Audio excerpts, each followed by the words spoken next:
Tema importante, bastante cobrado. Vamos falar sobre os filósofos do absolutismo, os teóricos do absolutismo. Essa aula é muito importante, é das mais gostosas. Tem gente que já sabe bastante sobre isso, mas é sempre bom lembrar. Para quem não sabe, está aqui hoje e a gente vai fazer questões de Enem. Vocês vão perceber o tanto que isso aqui já foi cobrado desde muito tempo no Enem, de Enems antigos a Enems novos. Teóricos do absolutismo, filósofos do absolutismo são cobrados.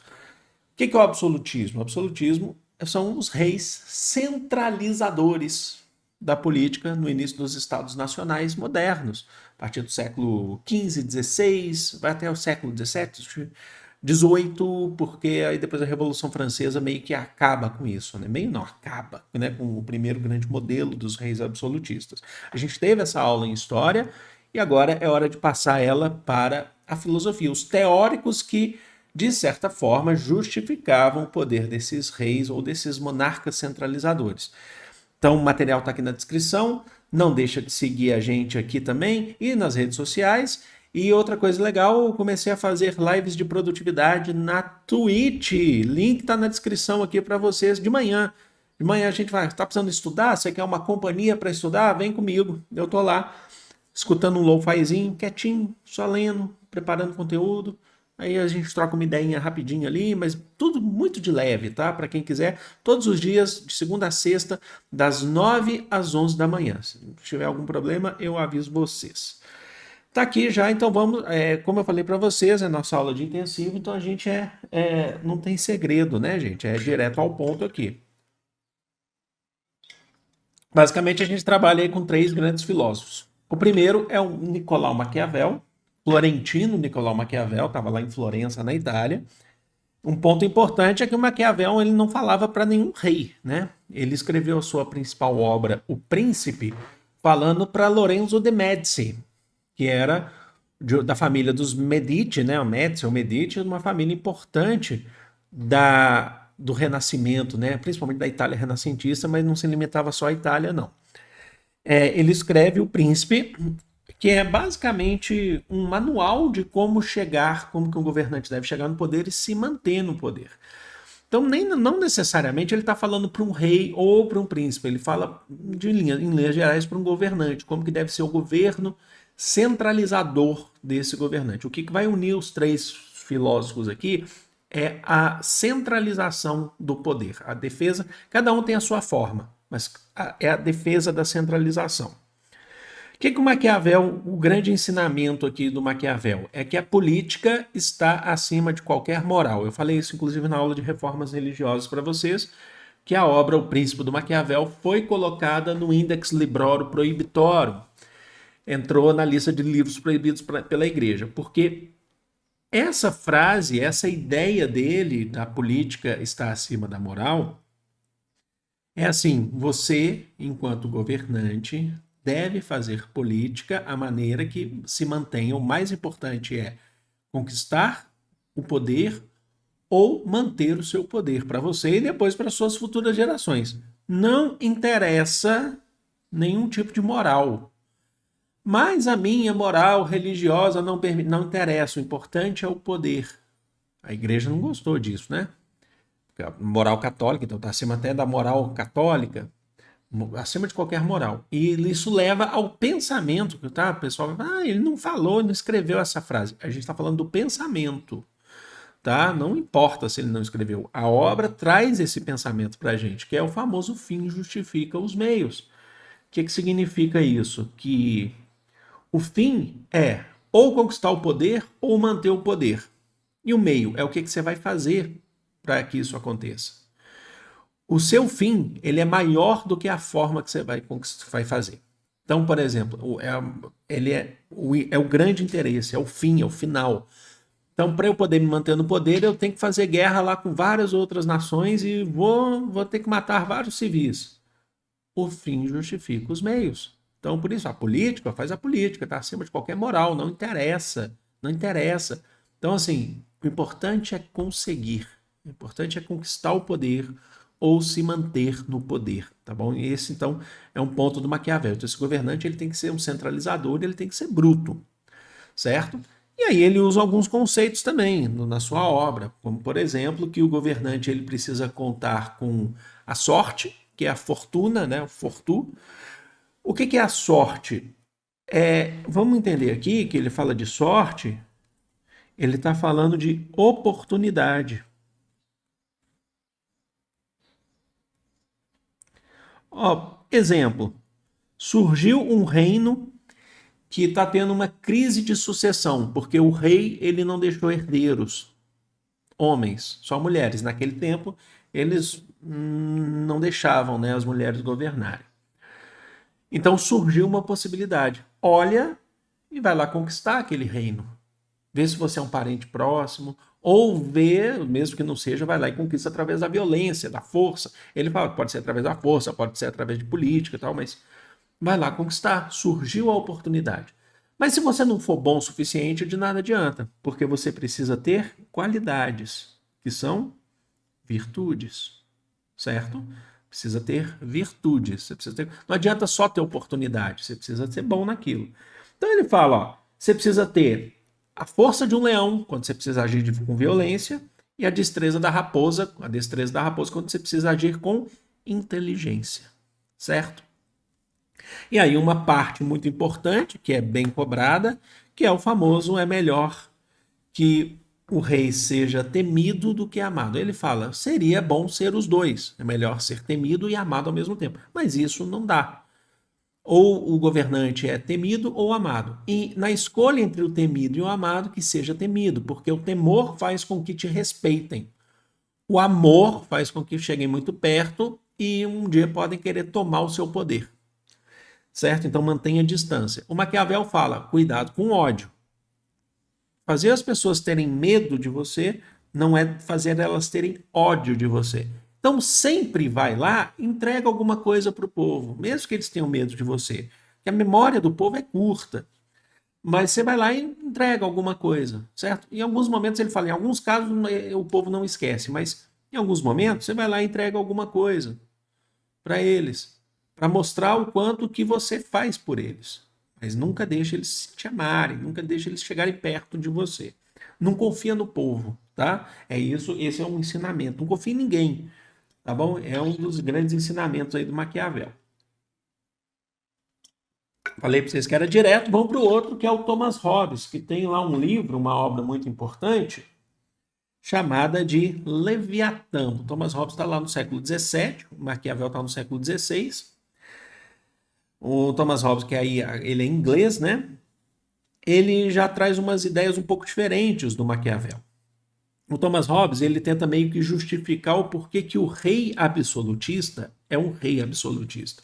E ele é bem cobrado no Enem. Maquiavel e Hobbes são bem cobrados. O Jacques Bossuet é menos, que é o próximo que a gente vê, mas a gente vai ver aqui também. O que o Thomas Hobbes ele fala lá na obra Leviatã?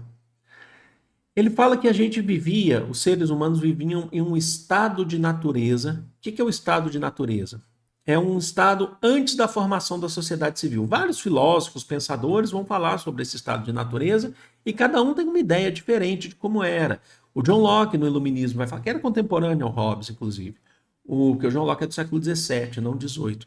O Jean-Jacques Rousseau vai falar, muitos vão falar, até o Hegel vai citar, né, o Hegel vai citar, que está um filósofo do século XVIII, entrando depois no XIX.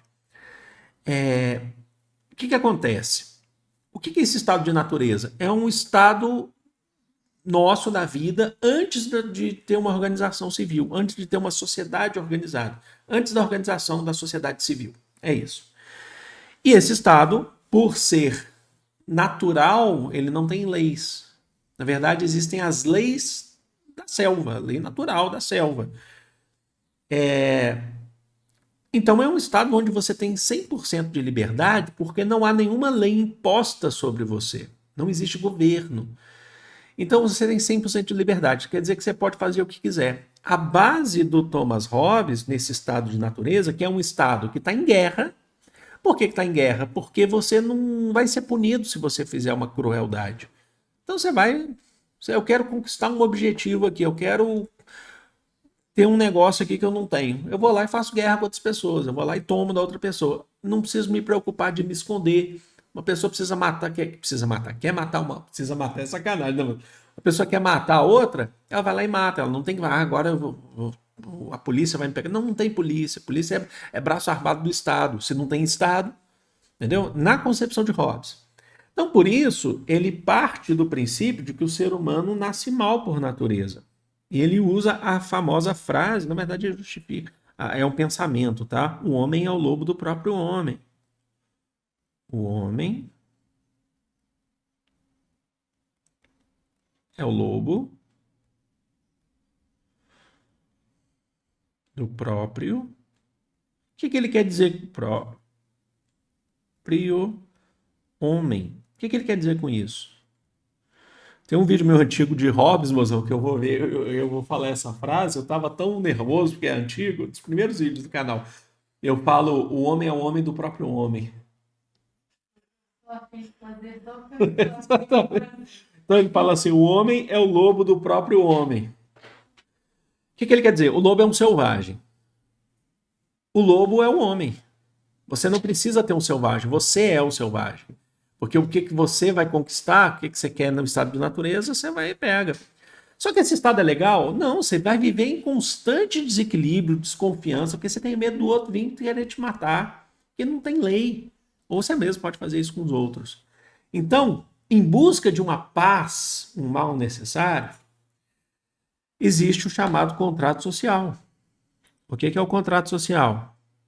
Significa que os seres humanos abdicaram dessa liberdade plena, que era perigosa, e entregaram nas mãos de um governante, que o Hobbes não explica como que é essa escolha do governante, tá? Ele não fala, foi por eleição, foi por, sei lá, o mais velho, naquela sociedade. Não, ele não explica. Entregaram nas mãos de um governante, que vai ser um rei, que ele vai chamar de Leviatã, por isso o nome Leviatã, porque Leviatã vem de mitologia, vem de um demônio, um monstro, né? Então, porque ele tem que agir com força, como um monstro. Esse rei, para poder impor a organização dessa sociedade civil, ele precisa ser absolutista, ele precisa centralizar na concepção do Hobbes. Então, os seres humanos abdicaram de sua liberdade plena, entregaram para esse rei absolutista para impor e organizar, trazer a tranquilidade, o bem-estar, a paz através das leis. Certo? É isso. Esse rei tem que ser tudo, ele centraliza. Na concepção do Hobbes, tem que centralizar tudo. Então ele meio que justifica, ele justifica o porquê que os reis são absolutistas. Ele fala, eles estão aqui porque eles trouxeram paz para uma sociedade que antes era desorganizada, onde não existiam leis. Certo? Então, por isso, o mozão está falando sim, está concordando? Então, mas só que tem uma coisa muito importante, esse rei representa a sociedade. Ele precisa trazer esse estado de bem-estar para a sociedade. Se ele não trouxer essa paz para a sociedade, ele pode matar, ele pode fazer o que quiser, mas tudo em prol de uma sociedade. Quem está importunando a sociedade, ou ele, porque ele é o representante da sociedade, ele pode mandar matar. Lembra, ele é o absolutista, ele é o Leviatã. Mas se ele não traz essa paz, se ele não consegue trazer isso, o Hobbes fala que esse rei tem que ser trocado, precisa de uma escolha de um novo representante, tá bom? Então aqui a gente tem a imagem, a famosa imagem do Leviatã, colorida, bonitona, para vocês, é esse rei. Ele é gigante, ele tem a espada, que representa o poder militar, então ele que tem a força, ele tem um cajado, certo? Também pode representar um poder religioso e das leis.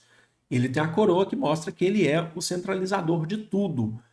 E o corpo dele é formado por pessoas, porque ele foi escolhido, ou ele foi colocado lá por pessoas que abdicaram de sua liberdade e entregaram nas mãos dele para ele trazer a paz através das leis para a sociedade. Tranquilo, fácil de entender. Ok, é diferente do Maquiavel. Maquiavel ele não está justificando o porquê que o rei é rei. Maquiavel está falando como deve agir. O Hobbes ele fala como deve agir, centralizando, mas ele também justifica através dessa passagem do contrato social, que é a saída do estado de natureza para um estado civil organizado. Você sai do estado selvagem, de guerra, onde todo mundo é mau, e entra num estado organizado. Tá bom? O próximo e último aqui da nossa lista, que é intensivo, e a gente vai diretaço, é o Jacques Bossuet. Esse francês foi ministro, né? Foi conselheiro ministro do rei Luís XIV, o rei Sol na França. E esse talvez seja das ideias assim mais absolutistas de todos, porque ele é o único que não fala que tem que tomar cuidado com alguma coisa. Por quê? Maquiavel falava assim: melhor ser temido do que amado, mas cuidado com o ódio, porque o ódio provoca revolta do povo. O Rousseau não, desculpe, o Thomas Hobbes, fala que esse rei, se ele não trouxer essa paz para a sociedade, ele deve ser substituído, então você tem uma função. O Bossuet já não, porque ele entra com a justificativa do direito divino. A ideia dele, ele é fundador do galicanismo. O que é o galicanismo? Que vem de Gália, região da França, desde os tempos antigos, passando pela Idade Média. É uma vertente católica, tá? É uma vertente católica, mas que se opõe à tradicional Igreja Católica Romana, Apostólica Romana, porque ele critica o Papa, mas é católico, tá? Ele critica o Papa, porque ele fala assim: o Papa cuida demais dos assuntos do Estado. Na concepção do galicanismo, os reis são escolhidos por Deus. Então, eles têm. O rei que é escolhido por Deus, ele tem mais proximidade com Deus do que o Papa. Então, o Papa não deve se meter nos assuntos do Estado. Levando em consideração, isso é uma tradição francesa medieval, que dizia que os reis franceses eram abençoados por Deus, que na verdade eles eram ungidos com um unguento da Santa Pomba, que trouxe um santo âmbulo, é assim que eles falavam. E somente os reis franceses tinham essa bênção de Deus. Então, os reis franceses, na concepção deles, são maiores do que os outros. Tá? São acima do que os outros reis, porque só os reis franceses foram abençoados por Deus, estão mais perto. Então ele justifica todas as ações de um rei em Deus, é a chamada teoria do direito divino, tá? Opa, já fui aqui para a próxima questão. É a teoria do direito divino, que é o providencialismo, é uma providência divina. O Deus providenciou aquele rei. Então é um rei com poder divino que pode fazer o que quiser. Os reis que se afastam de Deus serão punidos. Então ele usa o exemplo do rei Henrique VIII. Quem que é o rei Henrique VIII? E veio antes, está lá no século XVI, Jacques Bossuet um pouquinho, né? Mais para frente. Ele está no século XVII. O rei Henrique VIII, ele é o rei que formou a igreja anglicana, que a gente viu, inclusive, intensivo em reformas religiosas.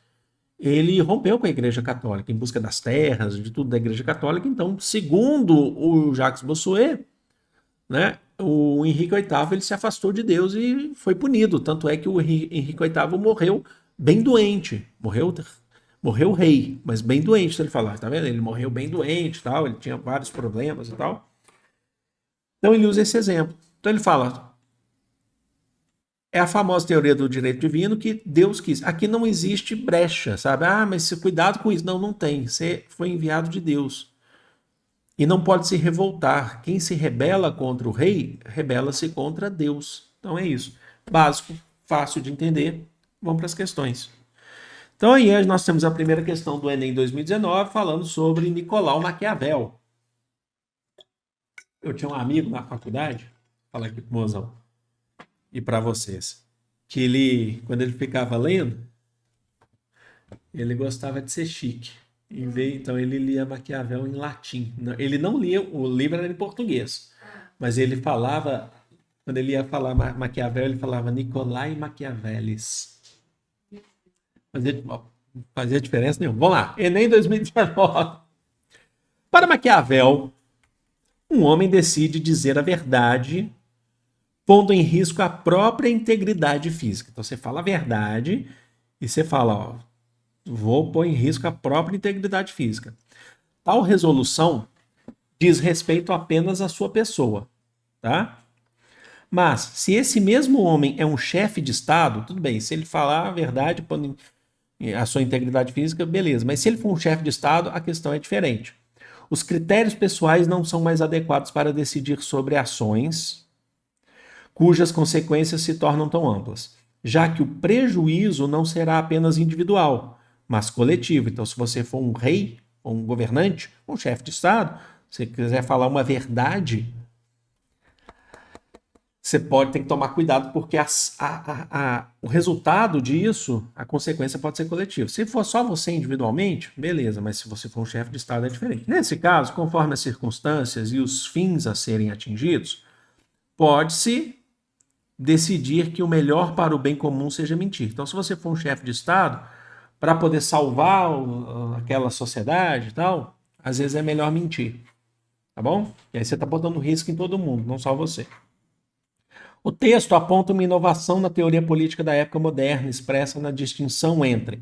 Então, a gente tem que ver uma distinção aqui entre idealidade e efetividade da moral, nulidade e preservabilidade da liberdade, ilegalidade e legitimidade do governante, verificabilidade e possibilidade da verdade, objetividade e subjetividade do conhecimento.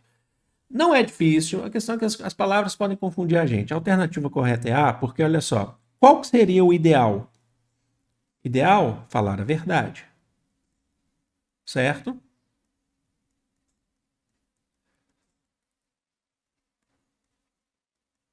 A verdade. Mas o que seria mais efetivo moralmente? Mentir. Então ele fala, ó, o ideal é sempre você falar a verdade, mas efetivamente para poder salvar, já que você é um chefe de Estado, você deve mentir. E lembre-se que Maquiavel não está preocupado de mentir, porque o fim justifica os meios. Mesmo que você minta, o importante é manter a tua integridade e a integridade da sociedade que você governa. Por isso que a alternativa A é a correta. Tá bom? As outras acho que já não precisa nem passar tanto, por exemplo, porque ilegalidade, verificabilidade, objetividade, porque não é uma questão de ser objetivo. É falar a verdade, mas não é uma questão de ser subjetividade, não é sobre conhecimento.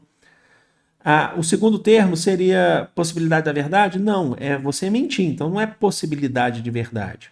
Não é sobre legitimar um governante, tá bom? E não é sobre liberdade, é sobre o ideal é falar a verdade, mas o mais efetivo é mentir. Beleza? Fácil. Fácil. Vamos para uma de hobbies, que foi cobrada no Enem Digital 2020. Eu acho as questões bem tranquilas, tá?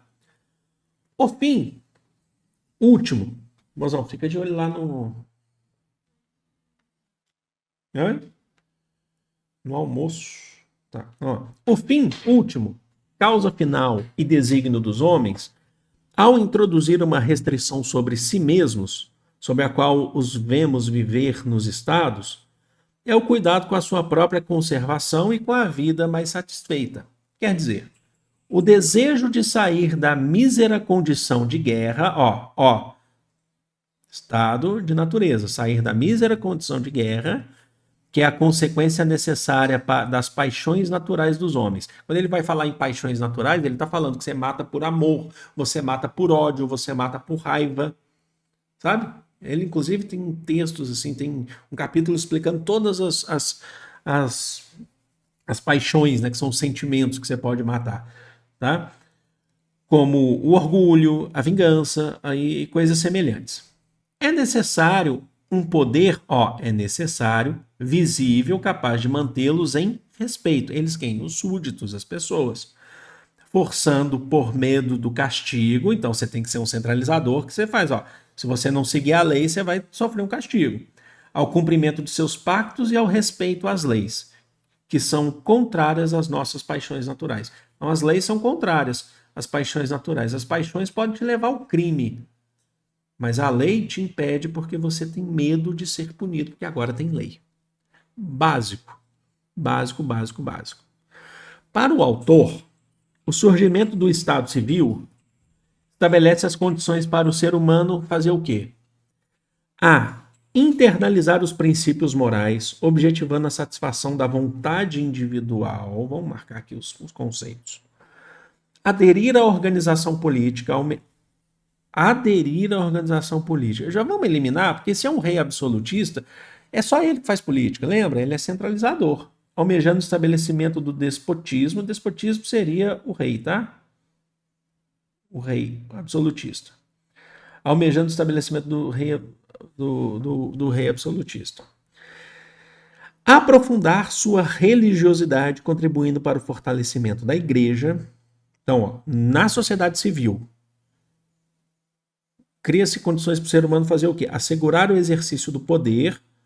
Ele não vai fazer isso porque quem faz é o rei absolutista. Então já vou marcar também. É eliminar. Com o resgate da sua autonomia. Não, ele perde a autonomia. Lembra que ele abdica de sua liberdade entregando a um rei absolutista. E é obter a situação de paz com a garantia legal do seu bem-estar, que já é, né? Vou marcar aqui, não precisa nem pensar muito não. O rei absolutista, ele vai trazer a paz para a sociedade. Essa paz é feita através do medo, porque você tem medo agora de ser punido, então você não vai cometer crimes por paixões. Quando ele fala em paixões, ele está falando de sentimentos em geral, não é, os chamados crimes passionais, né? Então, a alternativa correta é. Tá? A outra que a gente tem que eliminar aqui é o internalizar os princípios morais, objetivando a satisfação. E não é sobre vontade individual, né, gente? Não é sobre vontade individual. A vontade coletiva é o bem-estar de todos. Por isso que você aceita esse rei absolutista. Então, a alternativa é. No Enem 2013, a gente vai um pouquinho mais longe agora, mas depois a gente volta, tá? Tem Enems mais recentes ainda para fazer. É porque essa questão é muito bacana. E diz assim, ó. Nasce daqui uma questão. Se vale mais ser amado que temido ou temido que amado? Responda-se que ambas as coisas seriam de desejar. Lembra? Eu falei, ele fala assim, seria legal ser os dois, temido e amado. Mas porque é difícil juntá-las, há muito mais seguro ser temido do que amado. É muito mais seguro.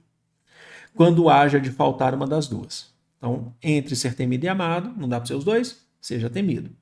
Porque dos homens se pode dizer, de uma maneira geral, que são ingratos, volúveis, simuladores, covardes e ávidos de lucro. Enquanto lhes fazem bem, são inteiramente teus.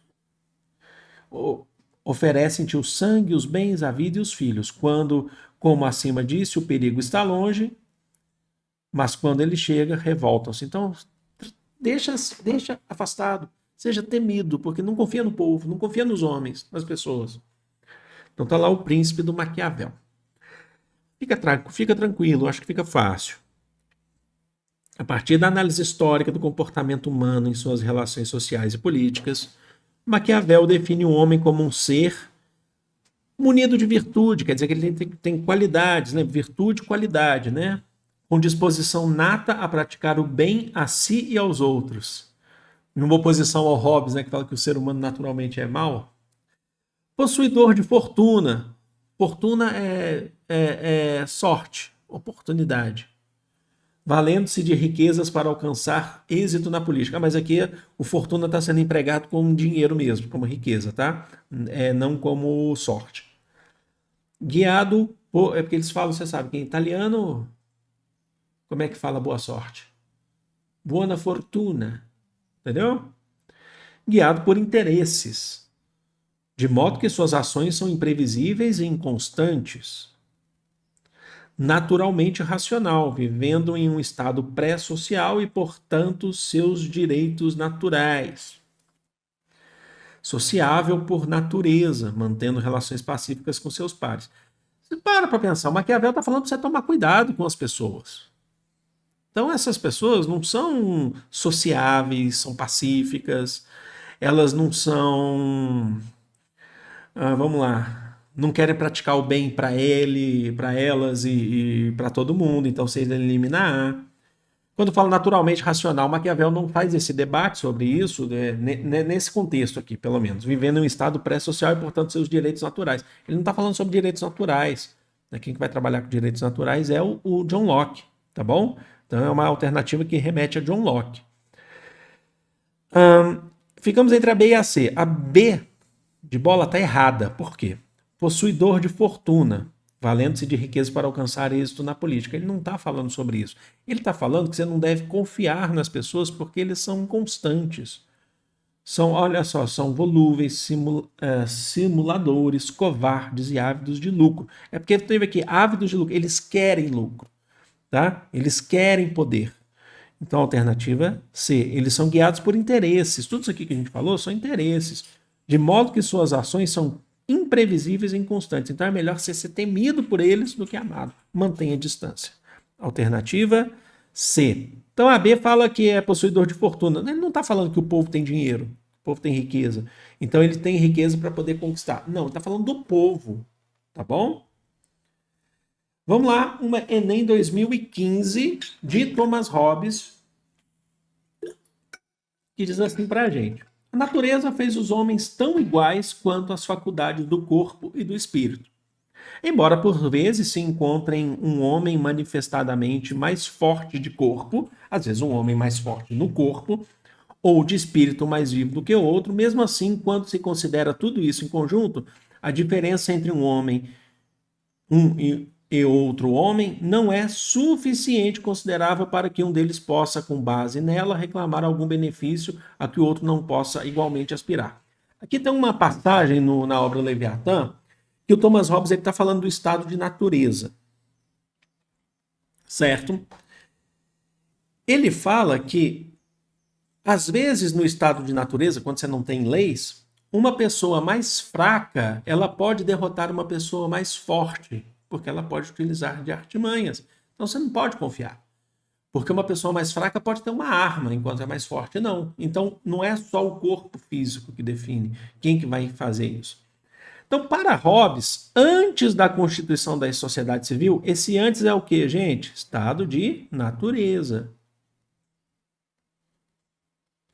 De natureza. Quando dois homens desejavam o mesmo objeto, o que eles faziam? Hein, mas não? Isso até hoje. Quando dois homens desejam o mesmo objeto, o que acontece? Começa a subir a testosterona, né? E aí fala assim, pô, e aí, meu irmão, aí começa assim, qual foi?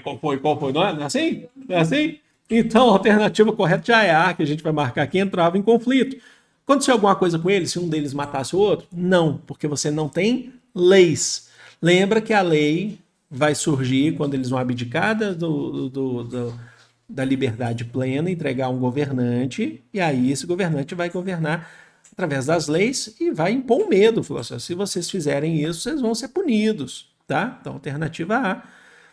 Assim, eles recorriam aos clérigos? Não, aos religiosos? Não, eles entravam no quebra-pau mesmo, é antes da sociedade civil. Eles consultavam os anciãos. Olha, eu quero isso, eu vou consultar um mais velho ali. Não.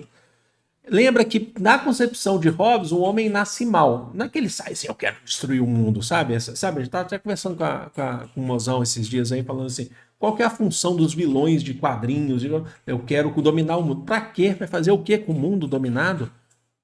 Né, Mozão? Você não vai poder nem jogar online, porque não vai ter ninguém, vai ficar sozinho nesse mundo aí. Né? Não é? Então, assim, não tem sentido. Mas, na concepção do Thomas Hobbes, eles são maus. Maus no sentido, não é que ele quer dominar o mundo, mas é assim, que ele pode fazer besteira mesmo, que ele sabe que ele não vai ser punido. Ele não tem como apelar aos governantes, porque não tem governante, é antes de ter governante. Exerciam a solidariedade. Em que sentido? Vou ser solidário com você que quer o mesmo objeto que eu vou te dar aqui. Não. Como eles são maus por natureza, eles vão entrar em conflito. Então é isso, gente. Eu espero que vocês tenham curtido, eu espero que vocês tenham gostado, espero que vocês tenham acertado. As questões não são difíceis de fazer, na minha opinião, mas fica aí para vocês. Vou ficando por aqui. Amo vocês. É de todo o coração do mundo. Um grande beijo. Fui!